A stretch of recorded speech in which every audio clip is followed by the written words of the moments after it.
ক্যালেন্ডারের পাতায় দিনটি ছিল ১লা আগস্ট। কিন্তু স্বজন হারানো, মামলা, হামলা, বুলেট, টিয়ার সেল আর গ্রেপ্তারে নাজেহাল জনমানুষের কাছে তখনও শেষ হয়নি রক্তাক্ত জুলাই। শিক্ষার্থীদের দাবির সঙ্গে তখন এক কাতারে গোটা দেশ। এ যেন অন্য এক বাংলাদেশ, যার দিকে পুরো পৃথিবী তাকিয়ে রয়। ছাত্র জনতা এদিনের নাম দেন ৩২ জুলাই। সকাল থেকে বৃষ্টিতে ভিজে গণসংগীত, পথনাটক, দেয়াল লিখন, স্মৃতিচারণ ও বিক্ষোভ সমাবেশের মধ্য দিয়ে গোটা দেশ পালন করে রিমেম্বারিং আওয়ার হিরোজ কর্মসূচি। সমাবেশ করেন অভিনয়শিল্পী ও কলাকুশলীরাও। তাদেরও বাধা দেয় পুলিশ।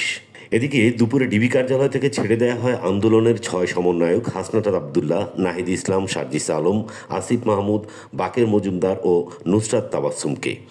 সমন্বয়করা আর তাদের নিরাপত্তা শঙ্কায় ভুগছেন না, তাই তাদের চলে যেতে দেওয়া হয়েছে বলে জানান তৎকালীন আইনমন্ত্রী আনিসুল হক। সন্ত্রাস বিরোধী আইনে এদিন বাংলাদেশ জামাত ইসলামী ও ইসলামী ছাত্র শিবিরকে নিষিদ্ধ করে প্রজ্ঞাপন জারি করে সরকার।